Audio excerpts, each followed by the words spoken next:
Hi there, I'm John from CNCKing.com, and today we'll make some custom foam inserts.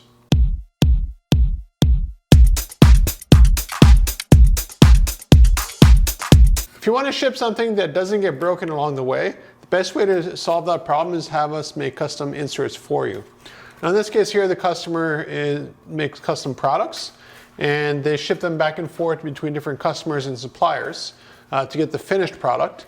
And they need a way to quickly put things into a box.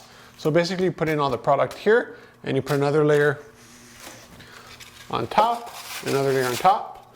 And even if it gets moved around like this, upside down, whatever, the parts never get broken because they're very well protected inside of this foam. I had one customer recently ask me, how come I make this stuff look so easy? And my answer to them was pretty straightforward. I spent a lot of time practicing to get things right. Foam like this is a great example. I spent a ton of time on a project with a customer earlier, and it was 1-inch foam, and the project came out really nice, but I went through almost a sheet of foam to try to get the specs that I needed to get the final quality.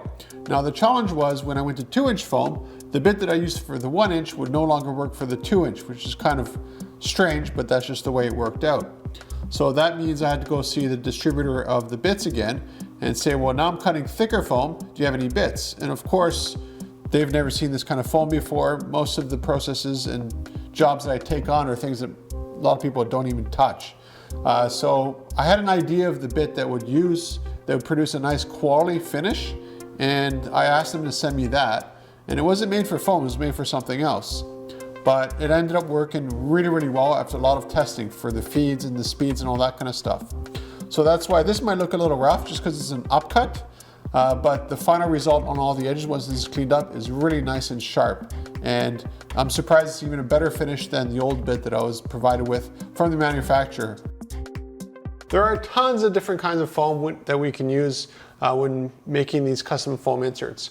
Now in this case here, we just use our CNC router, you can see behind me here.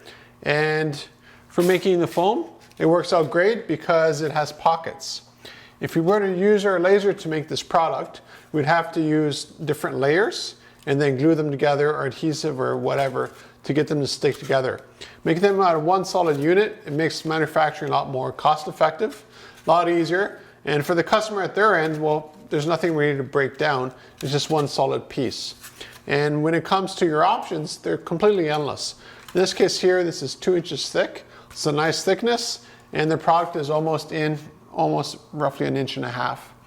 The reason why we have these holes here is just so that we get rid of weight. Basically, you want these things to weigh nothing and only be paying to ship the product itself. Because any extra weight, well, you're adding extra costs back and forth. So of course this is sped up here, and I had to do 10 total units for this project. And what you notice is that although it is sped up, there's not a lot of loose foam flying around like what you had with the 1-inch foam. A video I did almost a year ago now. And the reason for that is because now what I'm doing is, instead of taking chunks of foam out, which would produce a rough finish, on 2-inch, 1-inch was totally fine, but on 2-inch it just produced a really bad finish. And by using a bit that was a lot sharper, meaning that it had a lot more cutting area on it, it produced a lot of a nicer finish because instead of taking chunks of foam out, it was taking small little pieces that would just grind down out.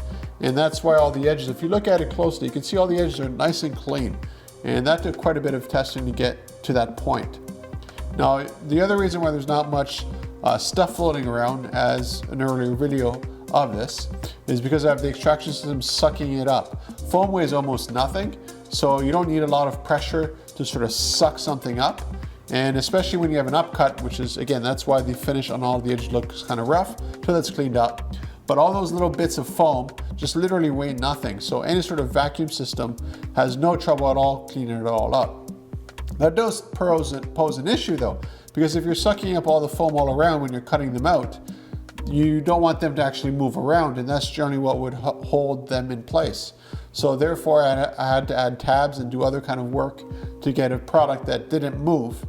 And because the way the foam was, I actually had to cut 1 or 2 of these things at a shot, because if I did too many, I'd have issues with the vacuum system holding it down. When it comes to the design parameters, they're completely endless. and as do the volumes. And what I mean by that is if you need 100 of these or you need 10 of these, we can make them for you. The foam we get here, this is nothing special. It's just stuff you get at any hardware store. But we can also get more specialized foam, aerospace foam. You know, there's, again, a ton of different kind of foam up there. You can also make this out of different materials. So if you wanted this out of acrylic, you wanted this out of polycarbonate, you want it out of, you know, what have you, wood, we can make them for you just as easily with the router and the laser as anything else. So looking for custom inserts, contact me at CNCKing.com. We'll make it for you and ship it right to your door.